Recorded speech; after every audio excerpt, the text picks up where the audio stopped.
I want to talk about something that is really important if we're ever going to become good at being conversational communicators of the gospel. It's something that I affectionately call tapping the fruit, simply a way of assessing people's spiritual interest.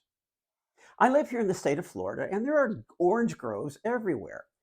Let's just say I was walking through an orange grove late at night, and I was in the mood for an orange. I could look up and see lots of them silhouetted against the sky, but in the darkness, I couldn't tell which of them were ripe and which weren't. So I think, I know what I can do.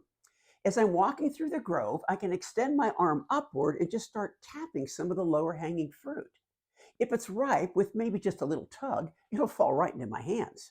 But if it isn't ripe, there'll be a lot more resistance, and I know it's not ready for picking. Every day we're with people who are somewhere on their spiritual journey because God is always drawing people to Himself. But we don't know where they are in the process. We don't know if they're ripe and just ready to fall off or if they still have a long ways to go. How can we find out so we can work with God and what He's doing?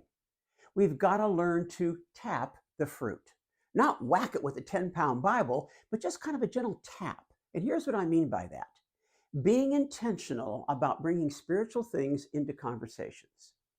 Have you ever been in a conversation and wondered how in the world you ever ended up where you did? Maybe you started talking about your new puppy, but by the end, you're talking about artificial Christmas trees versus real Christmas trees and which is the best. How does that kind of stuff happen? It happens because conversations are directed by how people answer and ask questions.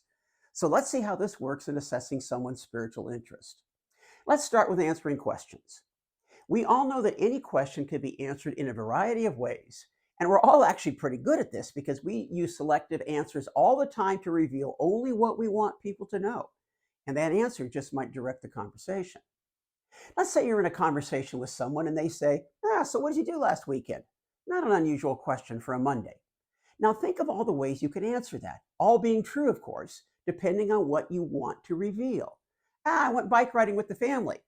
Oh, the kids had an event we all had to be at. Oh, we picked strawberries with some friends. But what if you said, because you're thinking about being intentional and wanting to give a little tap? On Sunday, my wife and I were at this church we've been going to, and the guy was talking about all the things the Bible has to say about money so you don't go in debt and you can live within your budget. It was really pretty amazing. Maybe they say, really? The Bible talks about money? Yeah. Have you ever read the Bible? Nah, not really. Now you're in a conversation about the Bible that could lead possibly to your own story and how reading the Bible changed your life. Or you might say, on Saturday, some people from our church put together an event to build beds for underprivileged kids. Did you guys ever do that at your church? You just opened up a conversation because of the way you chose to answer a question. Or maybe you've recently lost your job or something else kind of unsettling is going on in your life. And someone asks, so how are you doing with that? Now, there are lots of ways you could answer that, or you could tap. To be honest, it's really kind of hard sometimes. But the thing that really gets me through, and I know this might sound a little strange to you guys, but it's my relationship with God. It gives me a strength and a perspective that changes everything. Really pretty cool. You just brought spiritual things into the conversation, and you don't know where it might lead. Several months ago, I was at an event sponsored by the financial planner that I use. And there I began talking with an Asian couple, discovered they were from Taiwan. And I said, oh, I've been to Taiwan too. And they said, really? Why were you there? And I told them I was a musical performer and I was there to entertain the US troops at the military base. Then they asked me, are you still doing that? And I said, no. And they said, why? Why? Now, there's lots of ways I could answer that question, but I decided to tap the fruit. So I said, well, when I got back to Los Angeles, it's kind of strange, I know, but I just began reading the Bible. And oh, I can't tell you how it just totally changed my perspective and changed my life. You guys ever read the Bible? No, we never really did. Okay, and it ended. Well, the financial planner a few months later was having his quarterly meeting with this couple, and they told him about this conversation they'd had with me about the Bible. And then they said, wait a minute. And they walked into the other room and came back with the Bible they had purchased recently. And so he asked them, hey, do you understand what's there? Well, not really. Hey, if you got a few minutes, I can actually tell you what the central theme is. And he communicated the gospel. All that happened because I chose to bring spiritual things into a conversation. Tap. Okay, a second way we can tap the fruit is by the way we ask questions. That's how conversations move, isn't it? Someone asks a question, then everyone chimes in with their 2 cents worth. Let's just say maybe Easter or Christmas is coming up, and you say something like, "Do you and your family have any kind of religious traditions that you do around this season?"